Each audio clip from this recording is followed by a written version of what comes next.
Assalamualaikum warahmatullahi wabarakatuh. Sebelumnya, perkenalkan nama saya Debi Indahsari Banon dengan NIM 1900522 dari kelas Pendidikan Kewarganegaraan 2019A.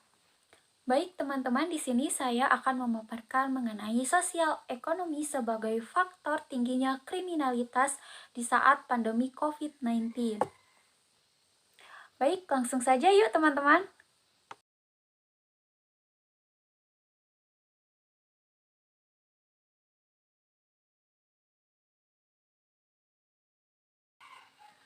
Sebelum masuk kepada pembahasan, di sini saya akan menerangkan apa sih itu kriminologi.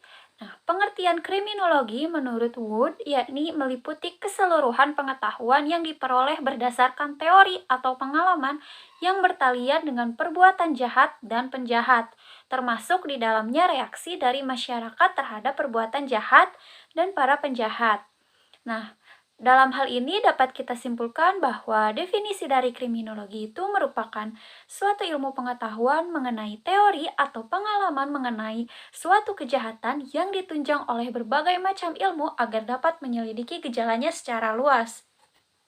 Sosial ekonomi dapat dikatakan sebagai faktor tingginya kriminalitas saat pandemi COVID-19 ini dapat dilihat bahwa coronavirus itu muncul di Indonesia pertama kali pada 2 Maret 2020. Hal ini tentunya mengakibatkan adanya sesuatu yang luar biasa karena virus ini mempunyai pengaruh dan dampak pada kehidupan masyarakat atau manusia, khususnya dalam kehidupan sosial dan ekonomi di suatu negara dan masyarakat, teman-teman. Akibat dari adanya pandemi coronavirus ini tidak hanya berdampak pada bidang kesehatan, tetapi juga pada bidang sosial dan ekonomi di lingkungan masyarakat. Dengan adanya akibat pandemi dari COVID-19 ini, sebagian warga mengalami masalah ekonomi yang cukup berat. Salah satunya hilangnya pekerjaan akibat adanya pengurangan karyawan oleh beberapa perusahaan yang terkena dampak pandemi virus COVID-19 ini, teman-teman. Sedikit perusahaan yang melakukan pengurangan karyawan dan berakhir untuk melakukan pemutusan hubungan kerja atau biasa yang disebut PHK. Dengan terjadinya PHK ini, menyebabkan kesulitan dalam mencukupi kebutuhan sehari-hari. Akibatnya, masyarakat menggunakan jalan pintas dengan melakukan tindakan yang salah. Melihat situasi seperti ini, yang serba sulit, akhirnya mereka melakukan hal-hal yang salah di mata hukum dengan cara melakukan tindak kejahatan hingga menyebabkan adanya perubahan perilaku pada seseorang.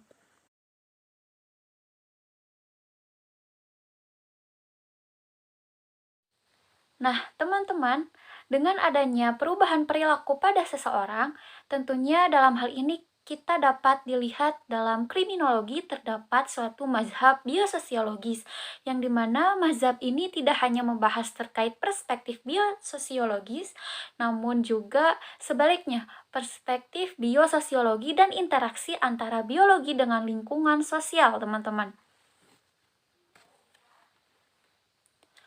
Yang mana biososiologi itu tidak menekankan penyebab utamanya dari perilaku manusia, melainkan berusaha memahami bagaimana faktor biologis berinteraksi dengan faktor yang ada di sekitar sehingga menghasilkan suatu perilaku tertentu, teman-teman.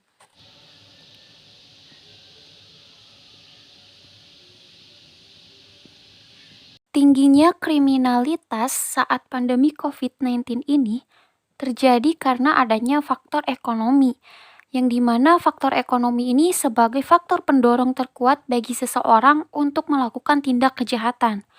Salah satunya yaitu adanya pengangguran yang mendorong terjadinya kejahatan di masa pandemi COVID-19 ini. Sama seperti halnya terjadi pembatasan aktivitas berskala besar atau PSBB untuk mencegah penyebaran virus corona berdampak pada hilangnya pekerjaan seseorang. Selain itu, adanya tingkat kriminalitas yang tinggi saat pandemi COVID-19 ini, adanya faktor lingkungan sosial pelaku, di mana beberapa kasus kejahatan kriminal di masa pandemi COVID-19 ini dapat dilakukan secara berkelompok, di mana antar pelaku mempunyai peranan masing-masing dalam melakukan aksinya. Oleh karena hal itu, maka lingkungan sosial kelompok yang terbentuk mendorong perilaku secara individu dalam mengambil keputusan untuk melakukan kejahatan di masa pandemi COVID-19 ini. Nah, sekian pemaparan dari saya, teman-teman. Mohon maaf apabila ada salah-salah kata. Wassalamualaikum warahmatullahi wabarakatuh.